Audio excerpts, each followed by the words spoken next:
Good afternoon.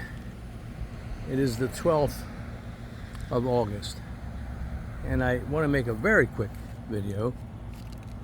And I've got in my yard here some Celeste, what I call, and I've called in the past, ordinary Celeste. But in my opinion, as you well know, there is no such thing as an ordinary Celeste. But let's just say common Celeste. And I'm looking around. I've been chewing on a lot of these lately. I just posted a video yesterday, the day before yesterday. I think it was about spectacular figs, and I really would love you to watch that. It is really, I think it's a fantastic video. It's fun. It's, of course, never rehearsed. I don't do that. But the thing about it is, you will see these variety distinctions, and how in the same variety, this is Celeste with beautiful cracks. Look at that, beautiful cracks, just like in that video I just posted on spectacular figs. But they're 2 times or 3 times the size of this. Every year, it's just the way it is. It's a variation. And is it delicious? It's delicious. Very, very tasty. And that's why I've kept this tree in my yard for so many years, over a quarter of a century. And I'll keep cutting it down and chopping it down when it gets too big and let it grow again. It's very prolific, but the figs are small. Very tasty. And I want to show you very quickly a mistake that a lot of people make when picking Celeste. Now, if you refer back to that video I just posted, Spectacular Figs, you will see that I picked the figs that were really at their perfection of ripeness. Others, half of them were very, very ripe, and they're going to be made into preserves. And the ones that are really, really perfectly, spectacularly ripe, they're going to go in the palate directly, okay? We eat those directly. And one of the secrets about Celeste that very few people actually do know, and very few people grow this, very few people that post videos about figs actually have this variety, or a strain of this variety, true Celeste. I'm not talking about improved Celeste, which is only half Celeste, but true Celeste in their yard. They don't have it. And so it's always best to mount your own evidence. You know, the scientific method is very clear. The scientific method demands that there be evidence to support a hypothesis or a scientifically formed fact. There has to be some evidence, and then it has to be very open to the scrutiny of additional or future testing, when perhaps that whole theory will be refuted and turned upside down, and all of a sudden that theory will be replaced with a new theory, like what's going on right now with that incredible telescope that we have a million miles above the Earth, orbiting the Earth now, the largest telescope ever, an infrared telescope, and it's turning upside down everything that we thought we knew about the Big Bang theory. And it's very obvious now that at least 6 old galaxies that couldn't have been formed, because they're 10 times larger than our own Milky Way, which has 200 billion stars, couldn't have been formed unless they existed before the Big Bang. Which tells you what? The Big Bang wasn't the beginning. It wasn't the creation of all things. It wasn't the beginning of the universe. They had that all wrong. It's wrong. It's periodically wrong. And that's what the scientific method does.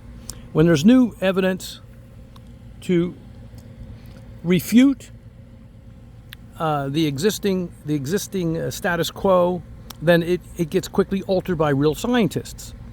Now, in the face of real evidence, when people refuse to act, well, that's not really the scientific method. Then you get into other things about the human nature that I'd rather not discuss right now. It has very little to do with figs. But anyway, this particular Celeste tree is misunderstood.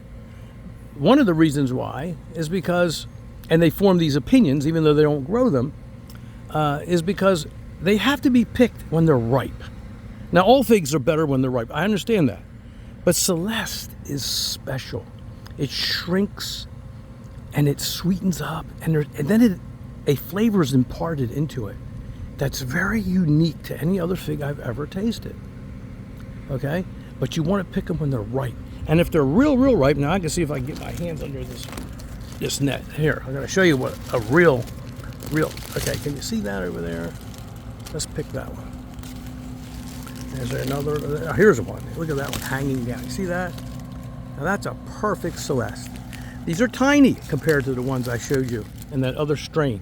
There's another ripe one I see back there too. Now look at these. Look how little these are compared to the other strain. No brainer. This is a different strain of Celeste. It's been here a quarter of a century. I can tell you that, over that. 29 years. It's different.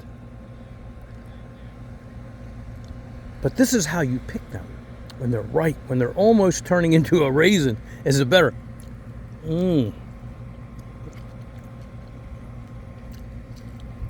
So sweet.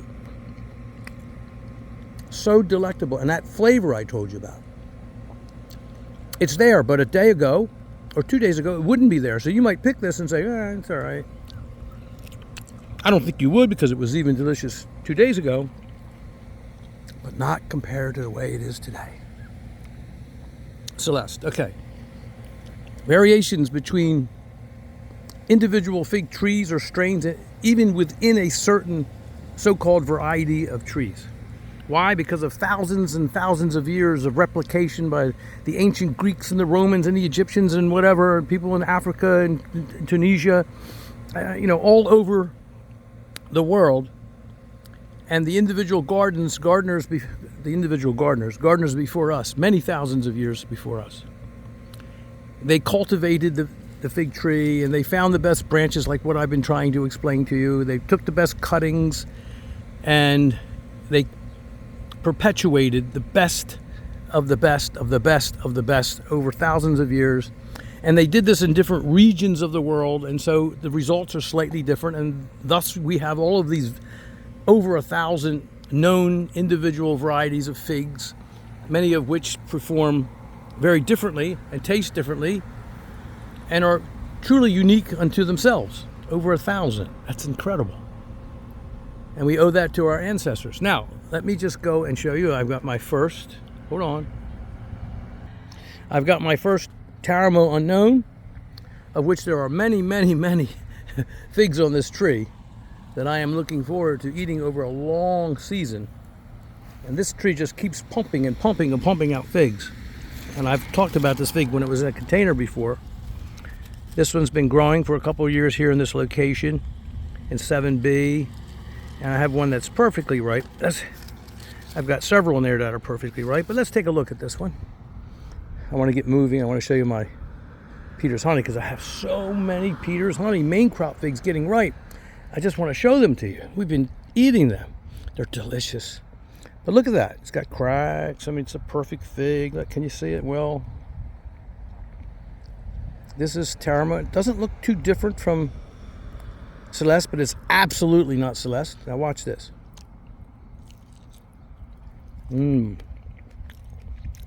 Same color of richness. A different flavor. A rounder fig. Definitely different leaves.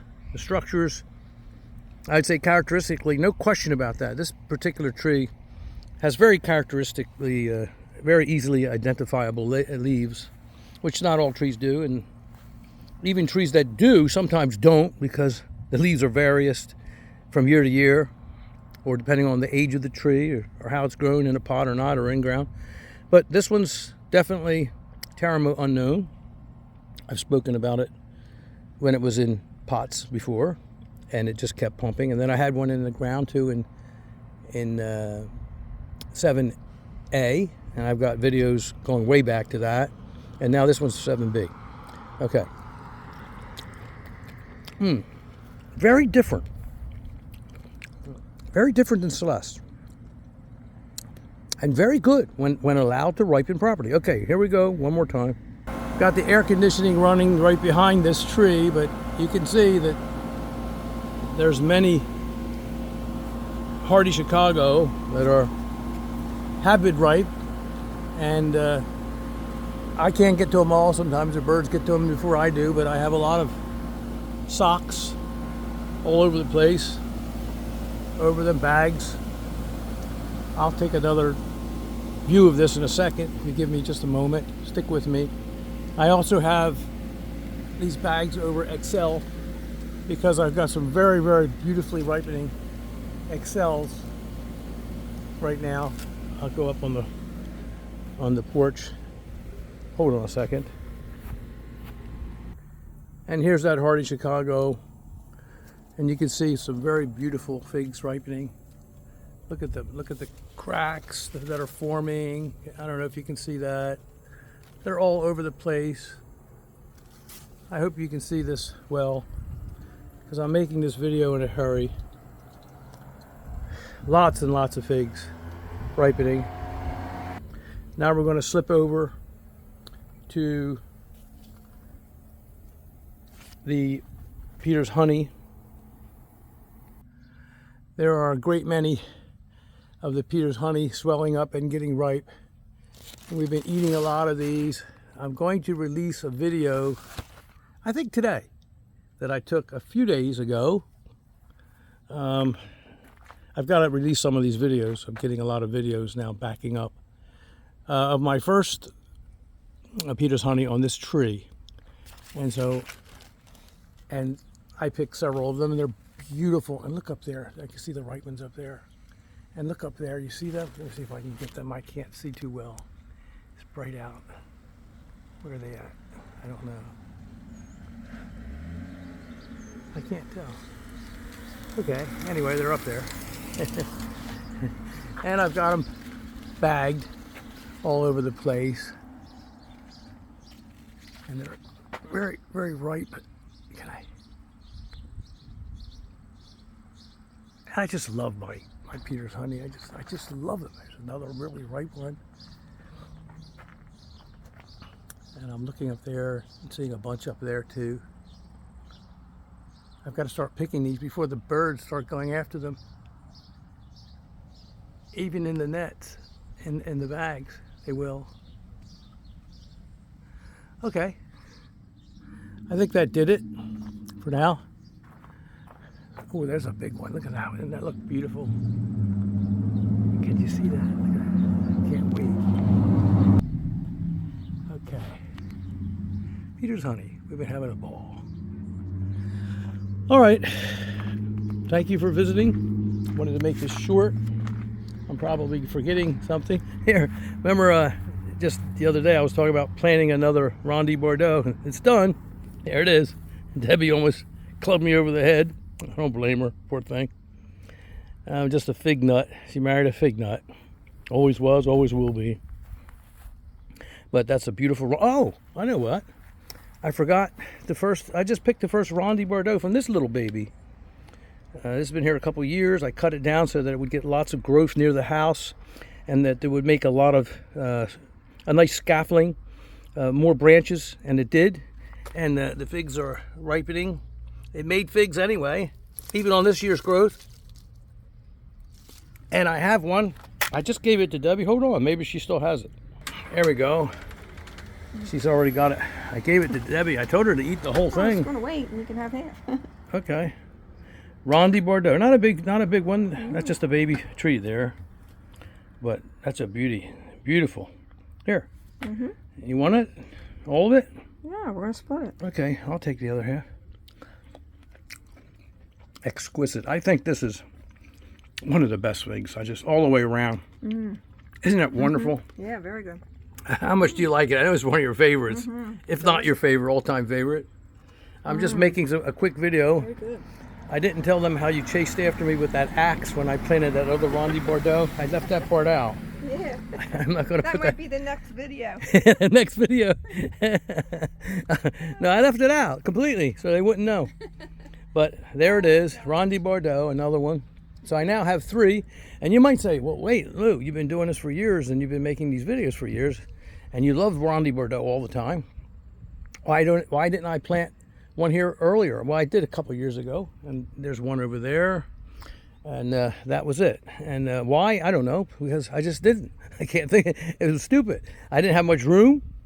Running away from Debbie with the axe is not a pleasant thing. I want you to know. It's definitely. You're supposed to take one out and put one in. Yeah, and I never do that. I just put one in and never take the one out. So that's one of the reasons. But I made some room, and next to that little smith over there, which I'm just looking so forward to, and it's growing so vigorously. I know they're going to both be successful in this sweet spot here. I can tell, and so I'll be bringing you up to date on those in future postings. All right, so I've got to go through this tree now and pick out the ripe ones of the hardy Chicago. That one there is very ripe. This one here is very, very ripe. So I've got my work cut out for me. Some I'm not able to cover because I just don't have enough bags, as you can see. I just don't have enough bags, although I have a lot of bags. All right, thanks again for visiting. Here's another Ronde Bordeaux, which next year is going to flourish like nobody's business, and it's going to be very highly productive. It's a little bit more out in the cold, and it's not, the house isn't blocking the northwest winds. I'm a little concerned about it. We will see. It might be on the cusp of what is really winter hardy in this zone. We will soon find out. But the other that I just planted over here, not this one. This is my Adriatic that I can't wait to get right. I love it, love it, love it, love it, love it. But this little one I planted here, I just know, I can tell. It's going to flourish here, and it's going to get to be a huge tree. I once had a gigantic Flanders here, which was another of the trees that Ira Condit created in the laboratory by cross-pollination. And Flanders, which I do not recommend unless you live in Arizona or California somewhere, because it is so it is the latest fig, I think, that I've ever grown, just about.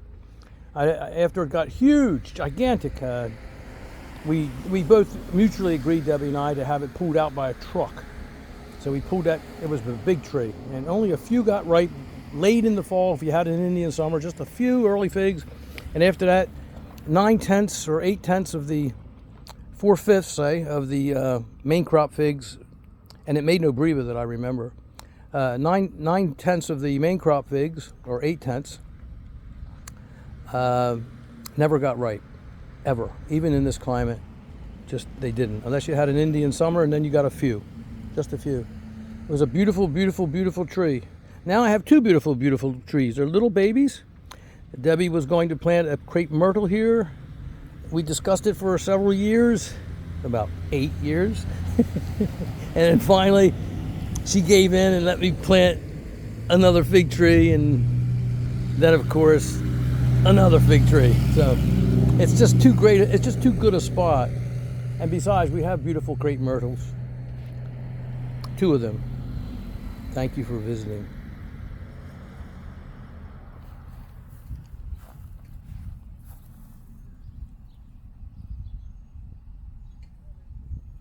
Good day.